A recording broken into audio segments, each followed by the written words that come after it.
साथियों नमस्कार।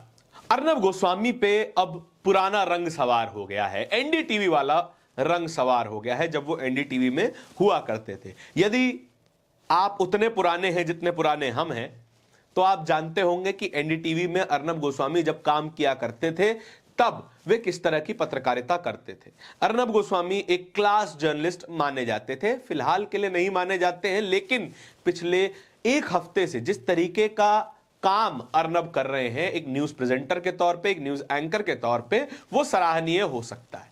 वे सवाल पूछ रहे हैं, उन्होंने इंडिगो पे सवाल पूछा, उन्होंने एयर पोल्यूशन पे सवाल पूछा, उन्होंने मध्य प्रदेश में थैलेसीमिया से ग्रस्त बच्चों को एचआईवी पॉजिटिव ब्लड चढ़ाने पे सवाल पूछा और अब वो अरावली हिल्स पर भी सवाल पूछ रहे हैं, सरकार की जवाबदेही तय कर रहे हैं। लेकिन इसके पीछे कहानी कुछ और है।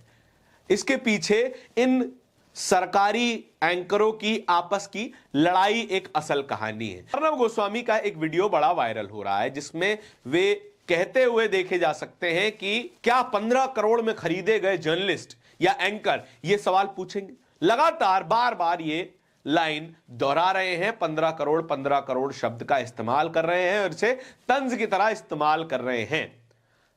यह बात तब क्लियर हो गई जब उन्होंने एक चैनल का नाम ले दिया। चैनल का नाम दूरदर्शन, सरकारी चैनल है। सरकारी चैनल का एक सबसे बड़ा एंकर जो हाल ही में एंकर बने हैं, नाम है सुधीर चौधरी। सुधीर चौधरी और अर्नब गोस्वामी लगभग बराबर कद के जर्नलिस्ट हैं या फिर कथित जर्नलिस्ट हैं।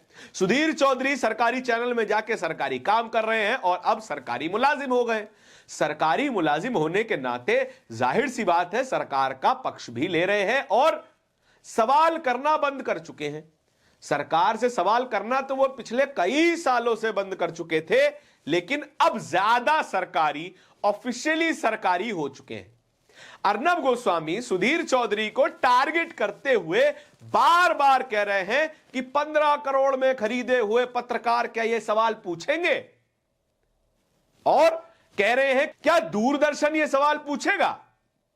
दूरदर्शन 15 करोड़ इन दोनों को मिला दिया जाए तो सुधीर चौधरी का नाम सामने आता है। ऐसा क्या लफड़ा हो गया कि अर्नब गोस्वामी सुधीर चौधरी से अपनी बहस निकालने के चक्कर में सरकार का गुणगान करना भूल गए। सरकार का गुणगान तो ये दोनों व्यक्ति करते।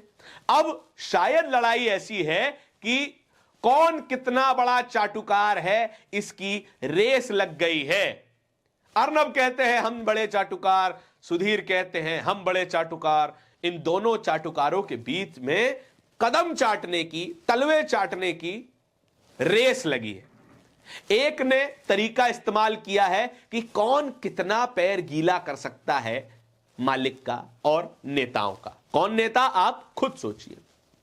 और एक तरीका इस्तेमाल कर रहा है सरकार को दिखाने का कि अगर आपने हमें अपना फेवरेट नहीं बताया तो हम कितना बड़ा नुकसान कर सकते हैं। और अर्नब यही कर रहे हैं। बीते 1.5-2 हफ्ते से हर बड़े मुद्दे पर सवाल पूछ रहे हैं, हर बड़े मुद्दे पर सरकार को घेर रहे हैं, हर बड़े मुद्दे पर कटाक्ष कर रहे हैं, प्रोग्राम बिठा रहे हैं। इंडिगो मामले में सवाल पूछे गए। इंडिगो मामले में उन्होंने यह तक कह दिया कि चाहे जो नेता नाराज हो जाए हम तो सवाल पूछेंगे और सवाल पूछना इनका काम है। एक्यूआई के बारे में कहा कि जो लोग एयर प्योरीफायर वाले कमरों में बैठे हैं वो लोग नहीं समझ सकते दिल्ली की हालत क्या है।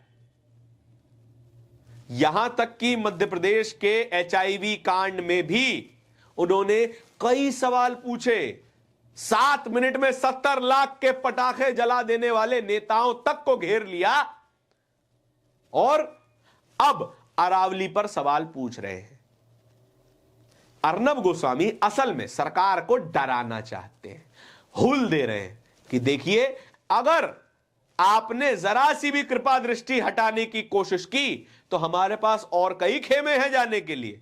अर्नब गोस्वामी ने यह बात साफ कर दी है कि उनके पास ऑडियंस है, उनके पास अपनी आवाज है, अपना प्रोग्राम है और अपने लिखे हुए सवाल भी हैं।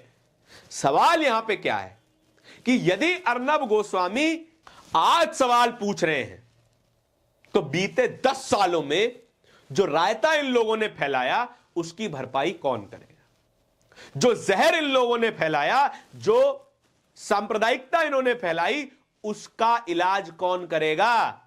आज अब बहुत भले बन जाएंगे, सरकार से सवाल पूछ लेंगे, लेकिन जो आपके पिछले पाप हैं उनका हिसाब भी देना पड़ेगा।